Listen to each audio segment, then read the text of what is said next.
Bonjour et bienvenue sur ce cours de soutien scolaire en ligne.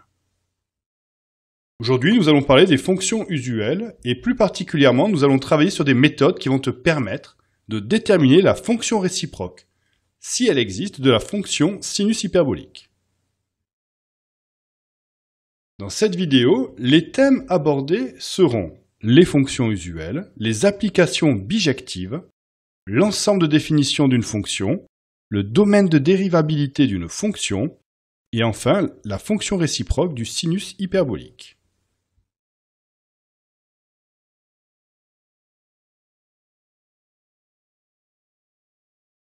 La question est la suivante. On considère la fonction sinus hyperbolique.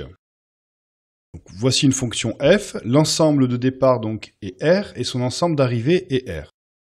La fonction f aura pour équation f de x égale shx. Dans cet exercice, nous allons démontrer que la fonction f est bijective, puis on déterminera sa fonction réciproque f-1 et l'ensemble de définition f-1. Nous déterminerons ensuite le domaine de dérivabilité de f-1, puis on calculera sa dérivée. Enfin, nous tracerons les courbes représentatives de f et f-1.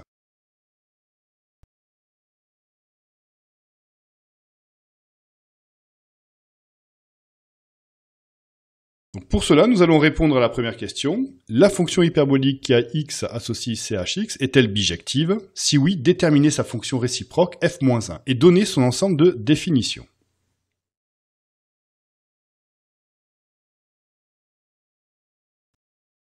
Pour démontrer que cette fonction f est bijective, nous allons voir un rappel sur les applications bijectives. Donc soit une application f de e dans f. F sera bijective si et seulement si tout élément de f possède un unique antécédent par f. Cela, on va le traduire par une équation. En effet, résoudre l'équation f de x égale y, ça va nous permettre de démontrer que quel que soit y appartenant à R, l'équation f de x égale y admet une unique solution sur R. Si on arrive à démontrer cela, alors on aura réussi à démontrer que la fonction f est bijective. Pour cela, nous allons partir donc de la définition. Quel que soit y, donc quelle que soit l'image appartenant à R, f de x égale y. Donc cela, c'est équivalent, f de x, c'est la fonction ch de x, sinus hyperbolique de x, c'est égal à y. Ensuite, on vient à la définition du sinus hyperbolique qui est e de x moins e de moins x sur 2. Ensuite, on réécrit cette expression pour l'exprimer sous forme d'équation, et on va essayer de faire apparaître une équation du second degré. Pour cela, on regroupe tous les termes du même côté de l'équation, et ensuite on va mettre exponentielle moins x en facteur. On obtient donc cette équation, qui est une équation produit. Exponentielle moins x étant toujours strictement positif, et donc jamais égal à 0, cette équation sera égale à 0 à la seule condition que exponentielle de x moins 2y exponentielle x moins 1 soit égal à 0.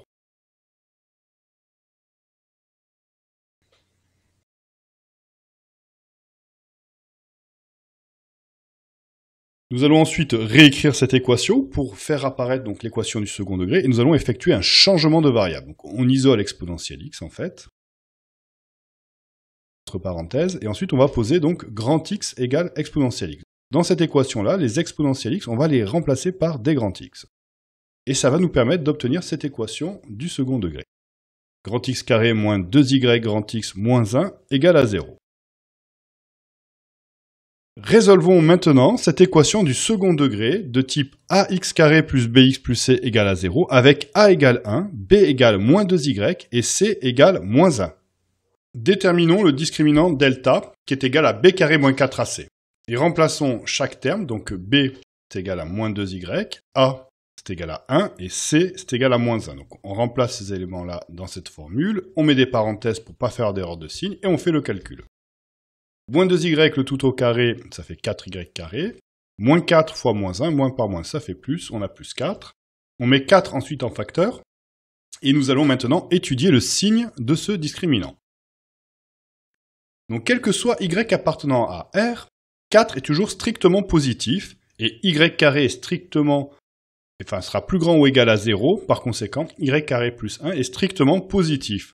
Donc nous venons de démontrer que delta est strictement positif, donc cette équation admet deux solutions.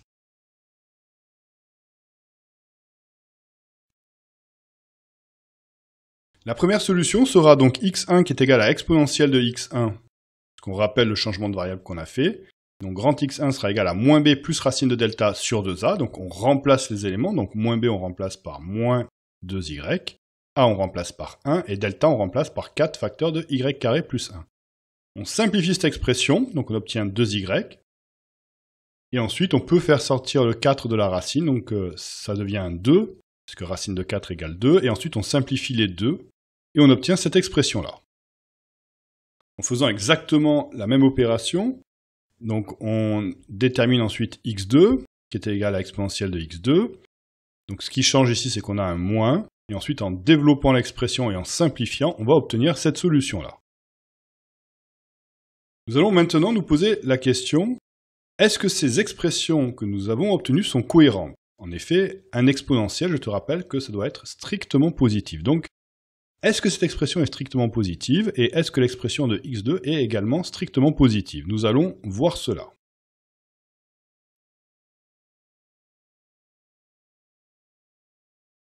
Commençons par l'expression de x2. x2 c'est égal à ceci, je te le rappelle. Là, on ne peut pas conclure directement sur le signe, donc on va penser à une astuce qui marche très souvent avec les racines, c'est multiplier par l'expression conjuguée. Donc on multiplie cette expression-là, qui est ici, par son expression conjuguée avec un plus, et on divise par l'expression pour ne pas modifier l'expression de départ. En effet, tu pourrais simplifier par ceci et par ceci, et tu obtiendrais toujours l'expression de départ. Ensuite, on va développer le numérateur, qui est de la forme a moins b facteur de a plus b. Développer, et le résultat, ça va être a carré moins b carré. Donc on obtient y carré moins ceci au carré, la racine, que divise le dénominateur qui n'a pas changé. Et ensuite, eh bien, je te rappelle que pour enlever la racine, on pense à mettre une valeur absolue pour se poser la question du signe, mais comme y carré plus 1, c'est toujours strictement positif, la valeur absolue de y carré plus 1, c'est égal à y carré plus 1. Ensuite, on a un moins ici, donc y carré moins y carré, ça va être égal à 0, et au numérateur, il va nous rester moins 1.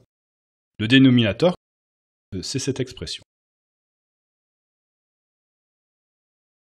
Nous obtenons cette expression-là. On avait démontré d'ailleurs dans la précédente vidéo que y plus racine de y carré plus 1, c'était toujours plus grand ou égal à 0. Comme moins 1, c'est strictement négatif, eh bien, moins par plus, ça fait moins, donc cette expression sera strictement négative. Cette solution est impossible car exponentielle de x2 doit être strictement plus grand que 0. Or, on vient ici de démontrer qu'exponentielle de x2 est négatif. Donc cette solution x2 ne convient pas, elle n'est pas possible.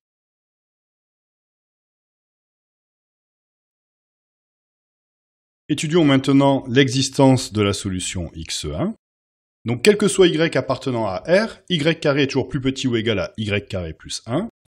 Ensuite, si on applique la fonction racine de u, comme cette fonction est strictement croissante sur 0 plus l'infini, notre expression de départ sera équivalente donc à racine de y carré plus petit ou égal à racine de y carré plus 1. Ensuite, on peut simplifier. Racine de y carré est égal à valeur absolue de y. Et la deuxième expression ne change pas. Ensuite, on va se poser la question du signe de y. Lorsque l'on sera sur R-, y va être négatif, donc valeur absolue de y va être égale à moins y. Lorsqu'on sera sur R+, eh bien y sera positif, donc valeur absolue de y va être égale à y. Par conséquent, nous obtenons ces deux inégalités. Ensuite, nous ajoutons y pour chacune de ces inégalités. À gauche et à droite, nous obtenons donc ces deux expressions. Pour la première inégalité, moins y plus y c'est égal à 0, et on démontre donc ceci. Pour la deuxième inégalité, y plus y c'est égal à 2y, et 2y, comme on est sur R+, c'est plus grand ou égal à 0. Donc nous venons de démontrer que pour tout y appartenant à R-, l'expression racine de y carré plus 1 plus y sera plus grand ou égal à 0. Et ensuite, pour tout y appartenant à R+, nous venons de démontrer que l'expression de racine de y carré plus 1 plus y sera plus grand ou égal à 0. Donc quel que soit l'intervalle sur lequel on se situe, l'expression est toujours positive. Donc on peut écrire que quel que soit y appartenant à R, l'expression de racine de y carré plus 1 plus y est toujours plus grand ou égal à 0. Cela nous permet donc de démontrer que comme cette expression est toujours plus grand ou égal à 0, Eh bien, exponentielle de x1 est bien égale à ceci, c'est-à-dire que cette expression existe. Et par conséquent, on peut appliquer la formule du logarithme, c'est-à-dire que x1 sera égal à ln de y plus racine de y carré plus 1. Pour que ln de u existe, il faut que u soit strictement positif, ce qui est le cas puisqu'ici notre expression est strictement positive.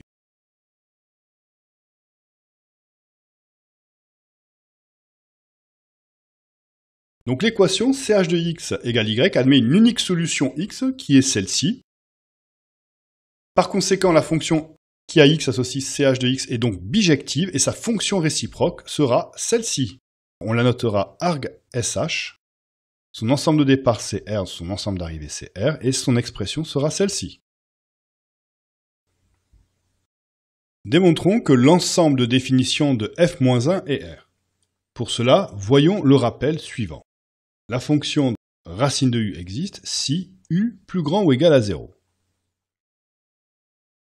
Donc, si on applique ce rappel à notre fonction, racine de x carré plus 1 existera à la condition que x carré plus 1 soit plus grand ou égal à 0. Or, x carré plus 1 est strictement positif, donc racine de x carré plus 1 existe pour tout x réel. Voyons ensuite un deuxième rappel. ln de u existe si u strictement cette fois positif. Nous l'appliquons donc ce rappel à notre fonction, donc ln de x plus racine de x carré plus 1 existera si x plus racine de x carré plus 1 est strictement positif. Or, quel que soit x appartenant à R, on a démontré précédemment que cette expression était strictement positive. Par conséquent, ln de x plus racine de x carré plus 1 existe pour tout x réel. Donc le domaine de définition de la fonction réciproque du cosinus hyperbolique, ça sera R.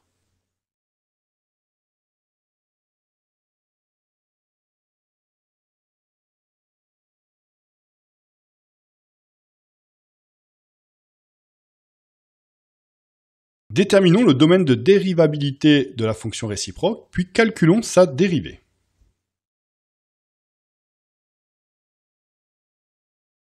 La fonction qui a x associe x carré plus 1 est une fonction polynôme, donc elle est dérivable sur R. Voyons un rappel. La fonction qui a u associe racine de u est dérivable pour tout u réel strictement positif.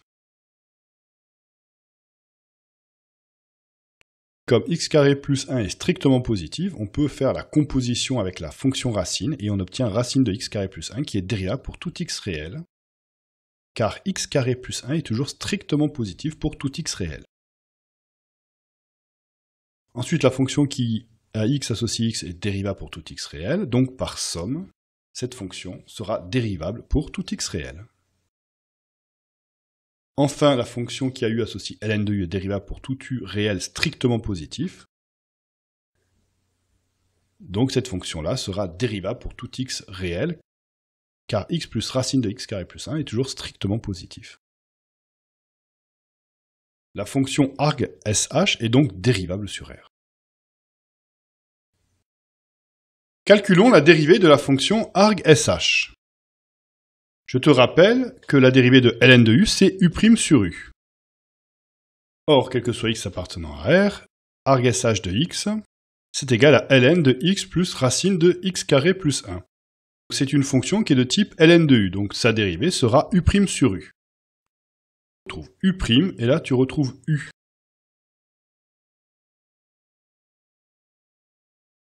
Le u' est de type racine de u. Tu ajoutes x. Donc la dérivée de racine de u, c'est u' sur 2 racines de u. Donc si tu dérives racine de x carré plus 1, sa dérivée, ça sera 2x que divise 2 fois racine de x carré plus 1. Et si tu dérives x, ça va être... On obtient ceci, c'est-à-dire u' sur 2 racines de u, plus 1. Ce numérateur, on va le réécrire, on va tout mettre sous le même dénominateur. Donc ça devient ceci. Ensuite, on va réécrire cette expression qui est de type a sur b que divise c. Donc a sur b que divise c, c'est égal à a sur b que divise c sur 1. Donc on va multiplier la première fraction par l'inverse de la deuxième, et on va obtenir ceci. Par conséquent, on réécrit ceci, et donc nous obtenons cela. Nous pouvons ensuite simplifier, puisqu'ici, le terme qui est ici se simplifie avec celui-ci, puisque ce sont les mêmes. Et il nous reste donc 1 que divise racine de x carré plus 1. Nous venons de déterminer la dérivée de la fonction argsh et elle est égale donc à 1 que divise racine de x carré plus 1. Traçons maintenant les courbes représentatives de la fonction sinus hyperbolique et de sa réciproque argsh. Avec le logiciel GeoGebra qui est en ligne, nous avons obtenu ces représentations graphiques. Donc on peut reconnaître ici en noir, ou du moins du gris, la fonction sinus hyperbolique, qui est strictement croissante, et ensuite en rouge la fonction réciproque argsh. On voit bien que ces deux courbes sont bien symétriques l'une par rapport à l'autre, par rapport à la première bisectrice qui est la droite en vert d'équation y égale x.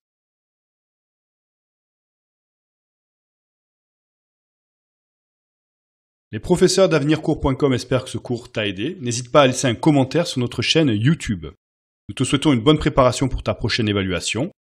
Si tu as d'autres exercices que tu ne comprends pas, tu peux faire une demande d'adhésion à notre groupe Facebook sur www.facebook.com, groupe avec un S, /soutien scolaire gratuit mathématiques et demander de l'aide à l'un de nos professeurs. C'est un service gratuit. À très bientôt sur avenircours.com.